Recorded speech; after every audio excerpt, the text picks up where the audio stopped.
OK, but nowhere else to start than at Chelsea, and a row has emerged with Middlesbrough over their FA Cup quarter-final tie this weekend. That's because Chelsea have asked for the game to be played behind closed doors as they're unable to have any away fans at the Riverside stadium. It's after the government froze the assets of the owner, Roman Abramovich, but granted the club a licence so that they can continue playing games. Well, Chelsea's request has not gone down well, it's fair to say, with Middlesbrough, whose chairman, Steve Gibson, said this to The Times: "I can't believe it. If they were to beat us in the FA Cup with no fans there, what would that do to the integrity of the competition? Are they going to play all their Premier League games behind closed doors too? This is pathetic by Chelsea." So that was Steve Gibson. Well, the FA say they are aware of Chelsea's request and that they will make a decision when the FA board meet tomorrow. Chelsea's Supporters Trust have urged the club to withdraw it. They say this: the CST has made it clear to the government and the Sports Minister, Nigel Huston, that supporters must be able to watch their team. We strongly urge the government to amend the licence and allow supporters to obtain tickets. Playing behind closed doors does not benefit any supporters. The CST has asked for Chelsea to withdraw the request for the Middlesbrough game to be played behind closed doors. Well, the FA Chief Executive Mark Bullingham has been facing MPs this afternoon at a Digital, Culture, Media and Sports Select Committee. In an extraordinary exchange, MPs demanded Bullingham condemn Chelsea's request to play the game with no fans. Chelsea are asking that Middlesbrough play their home game behind closed doors because they don't think it's fair on them. Surely you have to tell this committee that that is absolute nonsense and they ought to get on and play the match in front of the fans that have paid good money in order to watch it. Yeah, so what I'm trying to explain is I think the end state will be something where the government amends a licence to allow fans to go to games, and I think that hasn't been possible in time for this weekend. What Chelsea are going to do then is appeal effectively to the FA Cup committee, and that will take a view on what should happen. My personal point of view would be I would expect the game to go ahead, but I can't say more than that in a clear way because it could prejudice any discussions that are going on at the moment. Okay, so you think they can claim an appeal. So you personally think the game should go ahead at Middlesbrough in front of Middlesbrough fans rather than Chelsea asking somehow that it be played behind closed doors, which I think would strike many people as both unfair and nonsensical. But I can't give you an official FA position because there will be an appeal. You are making a very good case for why you shouldn't be the regulator at the moment, by the way, Mr. Bellingham, with the way in which you're dancing on the head. There's due process, Mr. Knight. Middlesbrough fans' fault that Chelsea have an owner who's allegedly close to a terrorist state, is it, Mark? Well, the FA, what about the integrity of the FA's Cup?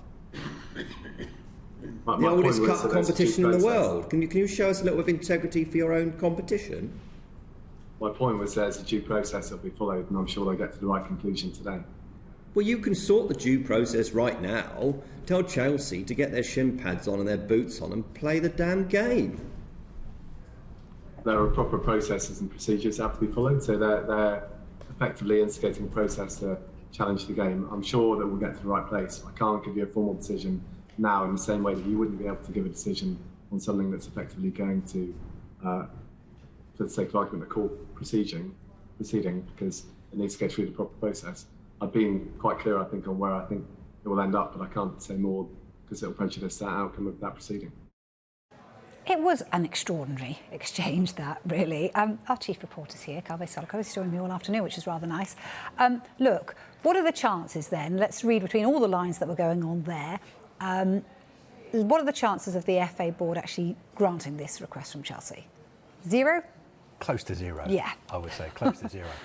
Look, I think it's an extraordinary request that Chelsea have made in extraordinary circumstances for them. Even their own supporters trust has come out and said, look, let's get real. Withdraw this request. This is making Chelsea look bad. Now, obviously, pretty much everybody in the game shares the same view. This is ridiculous. Chelsea are the world and European champions. Are they really saying that it's unfair that they're going to be playing Middlesbrough, a championship side, in the FA Cup on Saturday? Are they really saying it's unfair that possibly there could be 30,000 Middlesbrough fans there and only 600 Chelsea fans? Most people would say Chelsea are being a bit ridiculous. the other side of the story, we always have to put the other side of the story. I think as far as Chelsea are concerned, two important points. One, Chelsea have to stand up for their fans. Their fans are not the ones who are being sanctioned. Their fans have 4,600 tickets that have been given to Chelsea for Chelsea to sell to the fans. And Chelsea sold 600 of those tickets, and then Roman Abramovich was sanctioned last Thursday and they had to stop all ticket sales. So they've got about 4,000 tickets. And Chelsea want their fans to have those tickets. And Chelsea have even said we're willing to give these tickets away for nothing to our fans, but the government haven't confirmed to them yet whether they're allowed to do that. So that's the first point, Chelsea sticking up for their fans. Who else is going to? The second point is, I think, the bigger picture. I think Chelsea accept that this request is not going to be granted. They accept that, of course, Middlesbrough supporters have to be at this game on Saturday. It would be totally ridiculous if they weren't. But what Chelsea are trying to do, I think, is just put some pressure on the government. Yeah. They're talking to the government every day. They're saying to the government, look, we accept that Roman Abramovich has been sanctioned, but these restrictions, some of them are just too strict. Yeah. There's a danger that we're going to go out of business. Please let us sell tickets to our supporters. So I think that is the bigger picture. I think they're trying to put pressure on the government. What about actually getting to the game?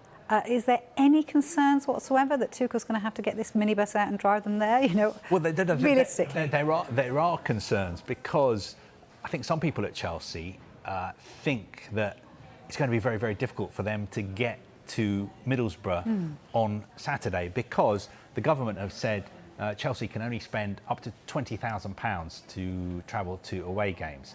Now, normally, if Chelsea are playing at the Riverside Stadium, it would cost them about £60,000 to get there and back. This is an overnight, they get the plane, right? 5-star hotels, private jet, all that. Okay. £60,000. The cap at the moment is £20,000. So yes, obviously, of course, Chelsea can get there for £20,000. They can all get in a coach. I think they would need 2 coaches, drive there in the morning, come back late at night on Saturday. It is possible. But again, I think this is part of a sort of strategy by Chelsea to put pressure on the government to say, come on, this is ridiculous. The money from these ticket sales is not going to go to Roman Abramovich. Also, letting us spend a bit more on travel, that is not really going to benefit Roman Abramovich in any way. But obviously, these are very, very difficult decisions for the government to make, because let's not forget, Roman Abramovich is sanctioned. If we stuck to the letter of the law, then Chelsea should not be playing any games at the moment whatsoever. The only reason they are is because the government have recognised that they're a significant cultural asset to the United Kingdom, and they've given them this special licence. Yeah, and they don't want them to go out of business, and I know there would be a lot of fans that aren't Chelsea that are probably saying, well, we're not feeling sorry for you. But actually, this is a realistic prospect. We keep getting this message. Of course, Chelsea supporters are worried about the future of their club, but we keep getting the message from the government that the government will do whatever it takes to make sure that Chelsea stay in business, that they can carry on playing, and also that they will have a new owner as quickly as possible.